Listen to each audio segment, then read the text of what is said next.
Madame, Messieurs, bonjour, bienvenue sur ce nouveau numéro de Juste un débat, votre émission. Le Gabon est un pays riche, aussi riche par sa faune et sa flore que de ses enfants.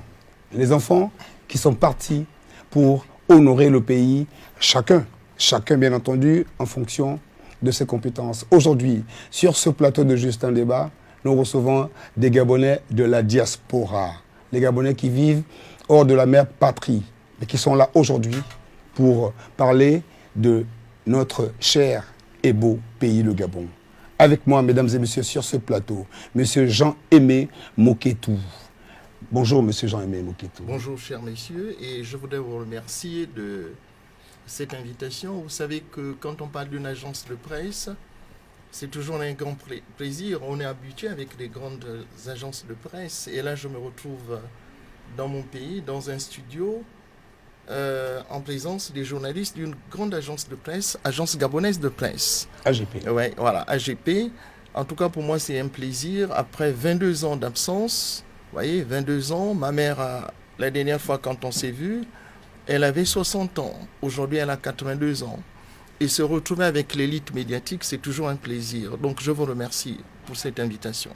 Merci beaucoup, M. Jean-Aimé Moketou. Sur ma droite, Christian Bernard Rekoula, que beaucoup connaissent. M. Christian Bernard Rekoula, bonjour et merci d'avoir accepté notre invitation. Bonjour, c'est moi qui vous remercie de nous avoir invités, de m'avoir invité et de nous donner l'opportunité de nous exprimer. À côté de M. Christian Bernard Rekoula, vous avez Stéphane Nzeng, autre compatriote vivant en Europe, en France en particulier. Stéphane Nzeng est ici pour ce dialogue. M. Stéphane Nzeng, bienvenue au pays. Bonjour à tous, bonjour aux analystes, tout seigneur, tout honneur, et bonjour à toute la population gabonaise et au-delà. Je suis très honoré d'être là et de pouvoir débattre des affaires courantes et des affaires à construire du pays. Mesdames, Messieurs, après notre premier numéro, aujourd'hui nous avons choisi de donner la parole à nos compatriotes qui ne vivent pas au pays, qui sont donc à l'extérieur. Ces derniers vont nous partager leur avis, leurs opinions et surtout les pensées et les espoirs qu'ils ont pour le développement de notre pays et pour l'essor vers la félicité tant souhaité depuis l'indépendance de notre pays le 17 août 1960. Honneur aux doyens, à l'ancien sur le plateau. Monsieur Jean-Aimé Moketou, quelles sont les motivations qui ont prévalu pour que vous acceptiez de venir participer à cette décisive rencontre des Gabonais entre eux? D'abord, si vous me permettez, je vais d'abord remercier nos forces de défense et de sécurité qui ont renversé un régime que nous combattions. Je suis à cheval entre la diaspora de France et celle du Canada. Je suis éducateur, pour dire plus précisément, je suis professeur.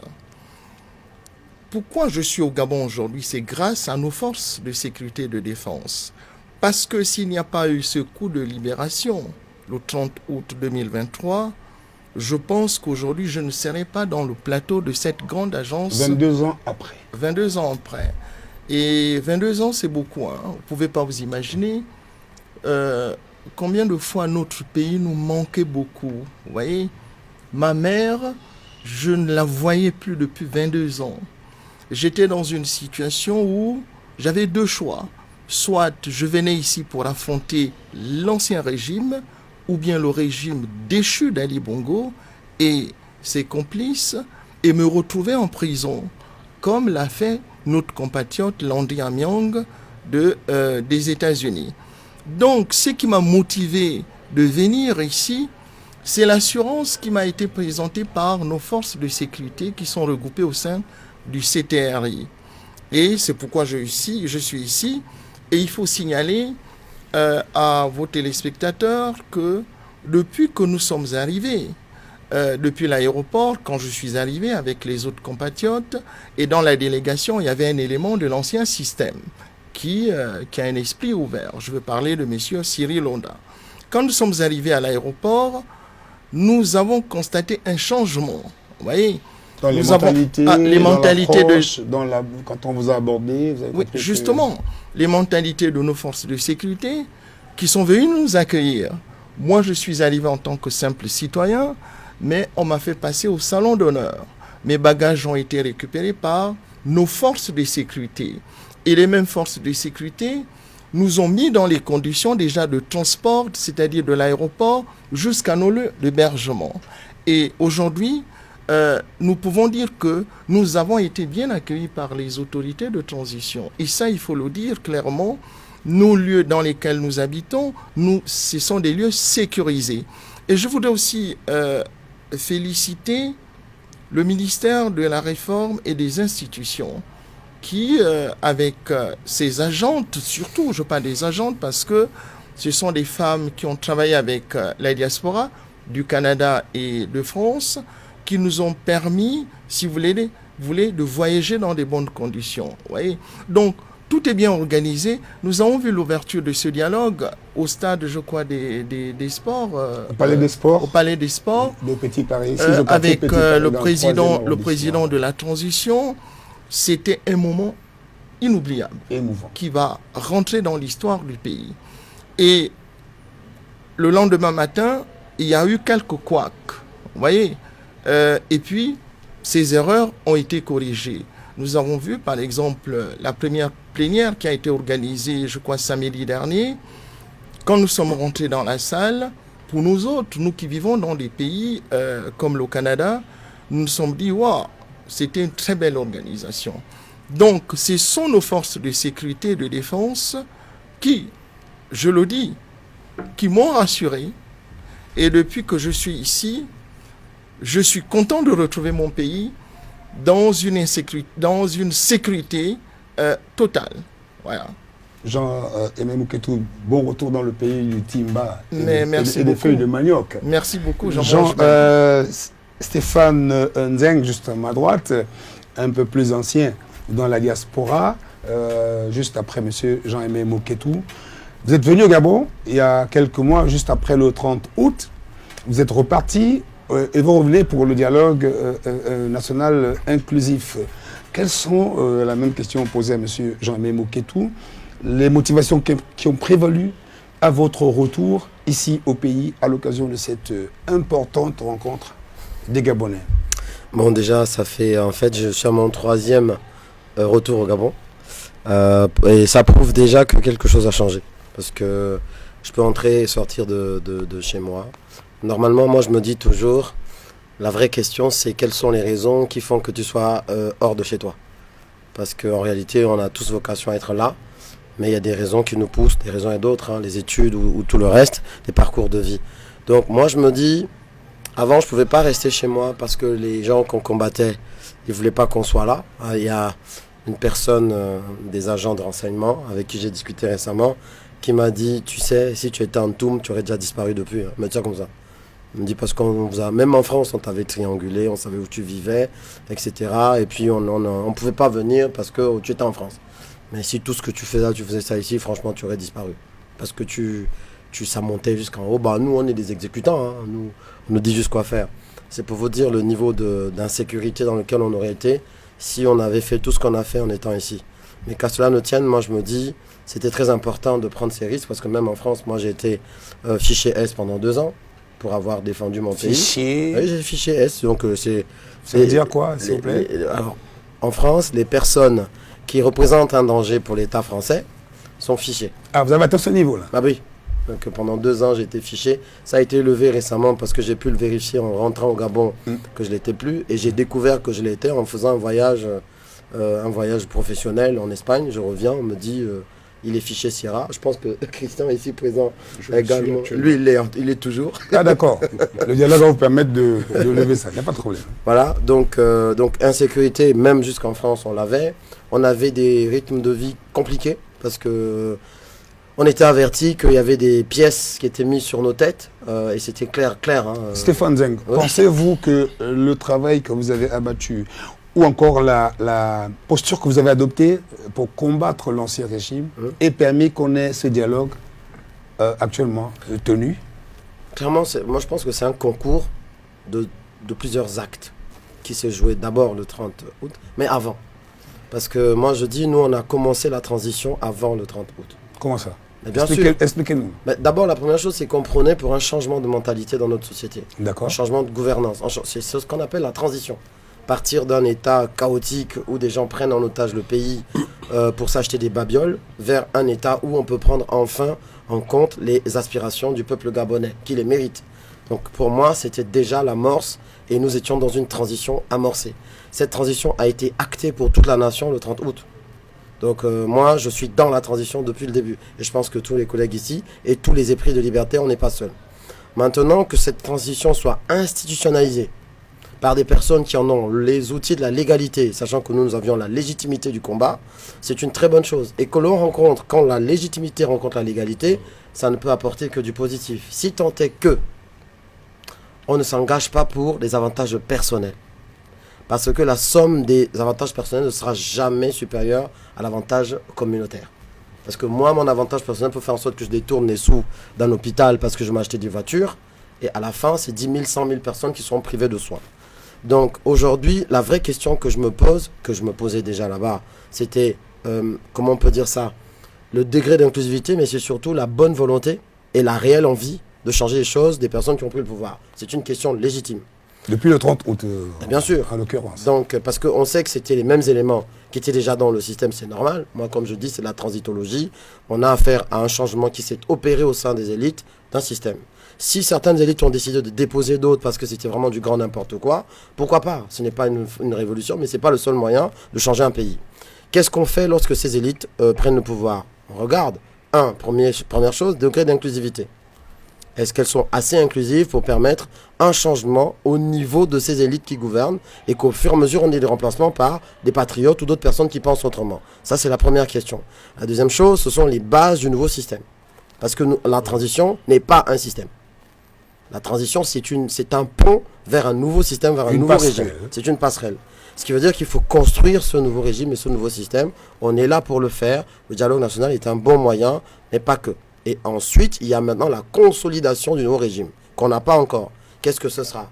Quinquennat, septennat, régime présidentiel, régime parlementaire? Qu'est-ce que nous allons définir cela lors de ce dialogue? Et après, il y a tous les écueils, parce qu'il ne s'agit pas juste de parler de réforme, d'institutions. Il y a le courant, c'est-à-dire les choses courantes. Les gens qui n'ont pas à manger, qui n'ont pas à boire, il n'y a pas les routes, il n'y a pas les... Et ça, on est en train de procéder aujourd'hui, je pense, au sein du CTRI et des instances dirigeantes, à la liquidation de cela. Maintenant, ce que j'aime bien avec les nouvelles autorités, c'est qu'elles savent reconnaître leurs limites. Ce qui est intéressant avec les militaires, c'est que quand ils ne savent pas faire, ils te disent « je ne sais pas faire ».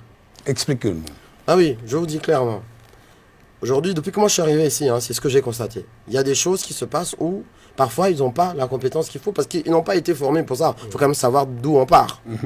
D'accord? Et à partir d'un moment, ils se disent « mais qui est capable ?» Donc dans le qui, il peut y avoir le civil de l'ancien système, la société civile, la personne du milieu religieux ou un activiste. Mais si tu sais faire et que tu es à cet endroit-là au moment où il faut faire et que tu fais, on te laisse faire. Par exemple, là, moi je suis commissaire, comme mes deux collègues, mais mardi, j'étais à un endroit où il fallait faire quelque chose. Et du coup, tout de suite, j'ai été intégré à la coordination. Donc déjà, je suis là, l'organisation du dialogue, alors que j'étais venu en tant que commissaire.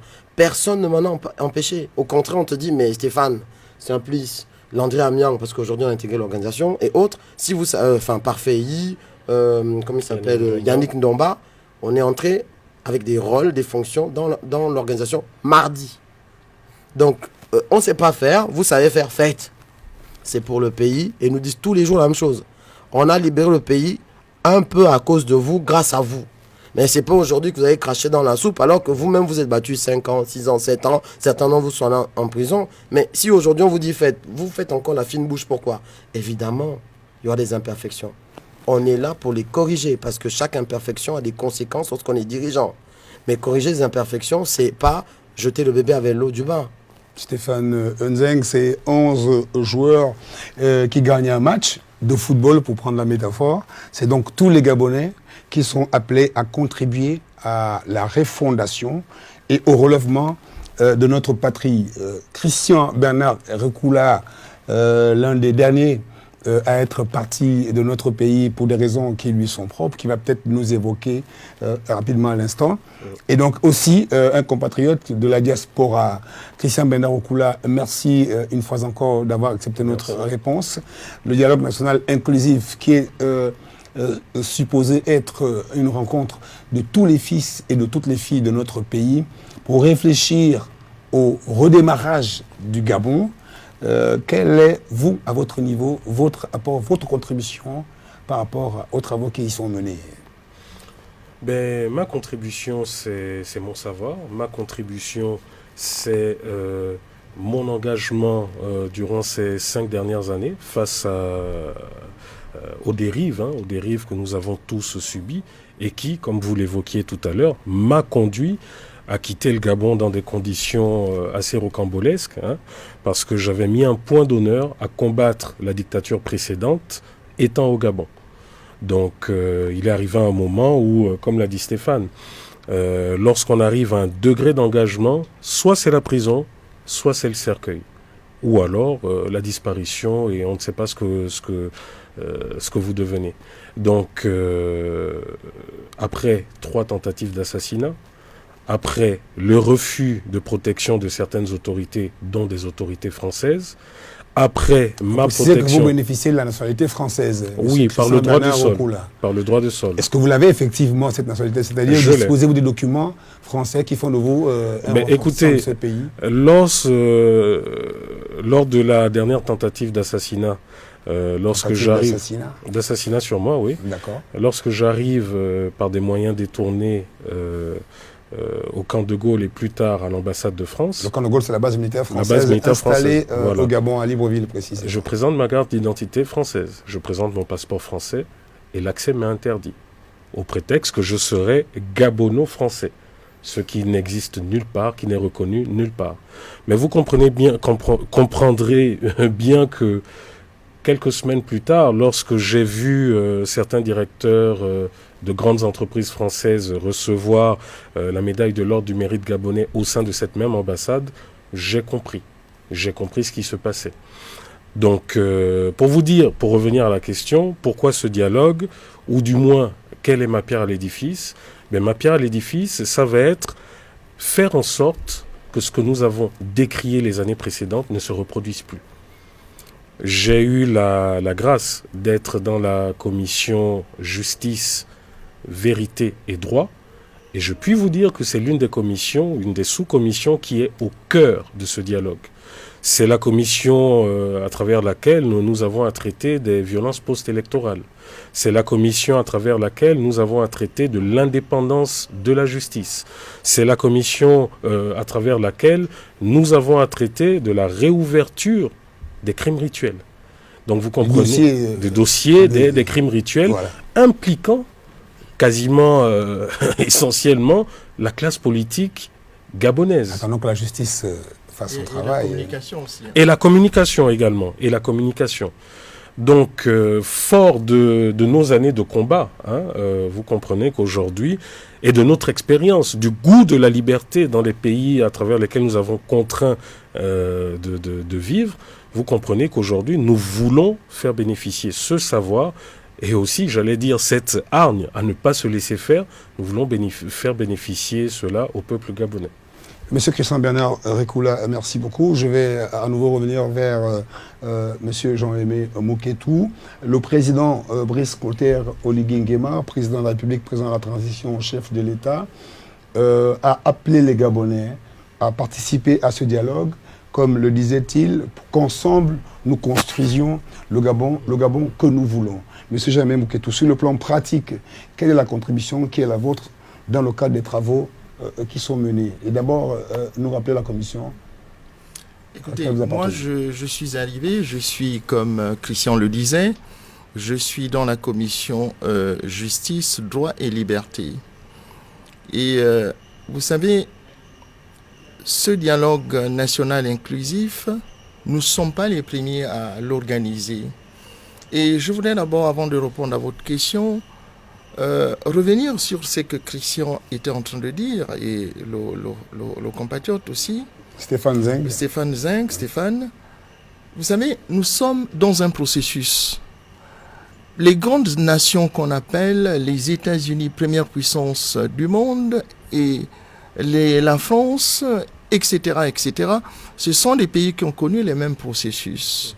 Aujourd'hui, ces États sont démocratiques, vous avez vos collègues qui ont une certaine liberté de la presse, mais quand on revient sur le processus, par exemple, politique ou médiatique que ces pays ont connu, vous allez voir que la dernière fois, je m'expliquais avec un diplomate espagnol qui est venu superviser ce que nous sommes en train de faire dans notre sous-commission. Nous avons eu un échange où je lui ai dit, est-ce que vous retrouvez par rapport à ce que nous faisons? Il dit, ah oui, vous avez eu la chance. Eux, ils ont connu de la violence, la guerre civile, qui a fait beaucoup de morts. Ils ont connu une dictature plus dure que celle que nous avons connue. Vous savez, avec des flux migratoires, etc. Et aujourd'hui, quand vous allez en Espagne, c'est vrai qu'il y a la monarchie, mais il y a des institutions fortes. Donc nous, pour revenir à votre question, nous sommes dans ces processus. Nous sommes arrivés pour participer à ce dialogue sans faire la langue de bois. Vous voyez? Pourquoi? Parce que nous sommes en train de construire l'avenir de toute une nation. Vous voyez? Nous allons parler de la communication tout à l'heure. Nous allons traiter les problématiques de votre métier. J'ai lu le document, les propositions qui ont été faites, par exemple, par les Gabonais. Mais j'ai constaté une chose. On ne parle pas de vos conditions de travail. Je prends un exemple. Le présentateur d'une chaîne nationale, par exemple, au Canada, ou bien au Québec, ou bien en France, c'est une grande personnalité. J'aimerais qu'au sortir de ce dialogue, le présentateur du journal à 20h, à Gabon Première, Gabon, comment vous appelez, Gabon 24, et même l'agence gabonaise de presse, il faudrait qu'on se retrouve avec des personnalités médiatiques respectées. Respectées non seulement par rapport à votre métier, respectées aussi par rapport à ce que vous touchez par mois. Si vous prenez par exemple le présentateur de France 2, TF1 ou bien une grande chaîne de télévision aux États-Unis ou bien dans certains pays disons qui sont considérés aujourd'hui comme des pays émergents, l'Afrique du Sud, le Brésil, mais ce sont des grandes personnalités. J'aimerais savoir un peu combien touche le présentateur de 20h, la Gabon Première, Gabon 24 et à l'agence gabonaise de presse. Je n'aurai pas cette information. Vous savez, nous en parlerons hors antenne. Je fais quelques recherches, mais ce sont des salaires modiques, ridicules. Moi, j'aimerais qu'on pose cette problématique. C'est que le présentateur, par exemple, de votre grande agence de presse, qui se retrouve, pourquoi pas avec un salaire de 20-30 millions par mois? Vous savez que c'est faisable. Monsieur Jean-Marie Mouketou, que Dieu vous entende et que surtout les autorités et les membres de nos ancêtres c'est le rôle, le vœu que vous formulez. C'est le Gabon. Nous sommes venus pour construire le Gabon de demain et surtout le Gabon qui va s'étaler sur plusieurs décennies. Nous allons mettre des bases. Aujourd'hui, nous avons d'autres thématiques, par exemple sur l'indépendance de la justice. Je ne vais pas dévoiler tout ce que nous avons dit. Ne dévoilez pas tout, monsieur Jean-Marie Mouketou. Vous voyez, j'ai découvert par exemple beaucoup de choses dans ce métier. Vous voyez, j'ai posé par exemple la problématique des juges ou bien des magistrats qui traitent des problématiques sensibles. Les mêmes juges, on les voit dans les taxis. Mais quand je suis au Canada, à Québec, à Halifax, celui qui traite des problèmes, par exemple, sensibles, il doit être hyper protégé. Il doit avoir une sécurité, vous voyez, digne de ce nom. Il ne doit pas circuler seul. Et même après son métier, il doit bénéficier de, si vous voulez, donc, de la sécurité. Nous avons toutes ces problématiques. Monsieur Jean-Marie Mouketou, je renouvelle ce que je disais, puissent nos dirigeants, au sortir du dialogue national inclusif, puissent les membres de nos ancêtres vous entendre pour que nous, hommes et femmes de la communication, ayons 30 à 25 millions de salaires par mois. Vraiment, c'est le vœu que nous formulons, on ne va pas refuser. Monsieur Stéphane Zeng, monsieur Christian Bernard Ekoula, vous le savez bien, c'est pas de course que nous travaillons ici sur le site du dialogue national inclusif. Rapidement, s'il vous plaît, Pouvez-vous nous dire ce que vous attendez comme réalisation à la suite de ces importantes assises de notre pays? On va inverser un peu le rôle. Monsieur Christian Bernard Rekoula, s'il vous plaît. Ben, ce que nous attendons, c'est tout simplement ce que le peuple attend. Que ces attentes soient prises en compte et soient actées sous forme de loi. Mais que ces lois, plus tard, qui, je l'espère, seront adoptées via un référendum, que ces lois soient respectées. Et soient impersonnelles. Exactement. Parce que c'est ce qu'il y a, vous savez, aujourd'hui, comme le disait le grand frère Jean-Aimé, il y a de très bonnes lois au Gabon. Actuellement, il y a de très bonnes lois. Le problème, c'est que ces lois n'ont jamais été, pour la plupart, appliquées, parce que tout simplement, les politiques refusaient de les appliquer. Donc, ce que nous espérons, c'est qu'au sortir de ce dialogue, qui est quasiment l'un des rares et seuls dialogues où le peuple a pu s'exprimer sous forme de contribution, mais que la voix du peuple soit respectée. Donc, c'est ce que nous attendons. Nous n'attendons pas qu'il y ait des lois taillées sur mesure pour des partis politiques, pour des associations, comme ça a toujours été le cas dans les dialogues précédents. Mais aujourd'hui, d'ailleurs, c'est ce qui nous sert de base de travail. Lorsque nous nous regroupons en commission, ce sont les propositions que les Gabonais font qui nous servent de base de travail. Nous débattons dessus, nous adoptons et vraiment nous espérons que jusqu'à la fin des travaux, que tout se passe de manière démocratique comme c'est le cas actuellement. Merci beaucoup. Stéphane Zeng, en quelques secondes. D'abord, j'aimerais rassurer les Gabonais sur la profondeur des débats et le fait qu'on n'est pas influencé, de quelque sorte que ce soit.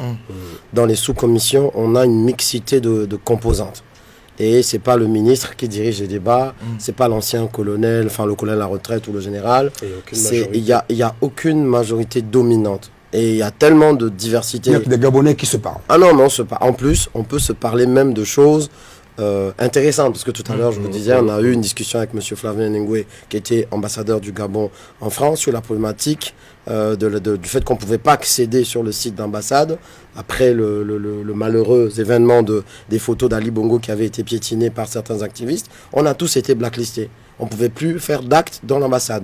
Ni d'acte consulaire, ni quoi que ce soit. On a pu en parler tranquillement, mais avec beaucoup d'adrénaline quand même. Mais voilà, c'est le discours de vérité. Arrêtons l'hypocrisie. Et il y a une dernière chose, il faut quand même un peu de pédagogie. Le dialogue est organisé en commissions qui elles-mêmes ont des sous-commissions, qui elles-mêmes ont des groupes. Ce qui veut dire qu'on a essayé de diviser le travail et les contributions de telle sorte qu'on puisse avancer sur toutes, qu'aucune contribution ne soit perdue. Et à la fin des travaux de ces groupes, il y a des synthèses qui sont remontées à la sous-commission, qui elle-même fait valider aux commissions et ensuite elles sont reportées au niveau du bureau national. Donc il n'y a pas de censure, on ne met pas de côté des choses. Et une dernière chose que je voulais dire, c'est que, vous savez, moi je suis dans la commission souveraineté nationale. On a eu des criminels financiers au Gabon qui ont profité de choses vraiment incompréhensibles. Mais bon, bref, je vous donne juste un petit exemple. Vous avez entendu parler de milliers de milliards qu'on allait emprunter sur tous les marchés possibles entre 2009 et peut-être 2014, premier mandat. Puis ensuite, ça s'est ajouté. Est-ce que vous savez que lorsqu'on examine la chose, non seulement une partie de cet argent était détournée déjà par des sociétés étrangères qui allaient demander ces endettements pour nous, on prenait des pourcentages, et on redistribuait aux dirigeants. Monsieur Stéphane Zeng, je comprends bien que... Oui, je m'arrête. On aurait tous souhaité que cette émission se prolonge. Non, je m'arrête. Malheureusement, le temps qui nous a imparti... Je m'arrête, juste pour dire que ces réalités qui nous ont emmenés dans cette situation, il est temps qu'on les aborde et qu'elles cessent. C'est de ça qu'il s'agit en fait. On ne peut pas être aussi criminel contre soi-même. C'est incroyable. Voilà. Merci beaucoup Stéphane Zeng. Madame, monsieur, le Gabon, en réconciliation avec lui-même, la mère patrie, s'appuie sur ses enfants, ceux du Gabon et ceux venus de l'extérieur, notamment M. Jean-Aimé Moketou, M. Christian Bernard Rekoula et M. Stéphane Zeng de la diaspora nous ont accompagnés ce jour pour notre émission de Juste un débat. Madame, Monsieur, nous nous retrouvons la prochaine fois et merci encore.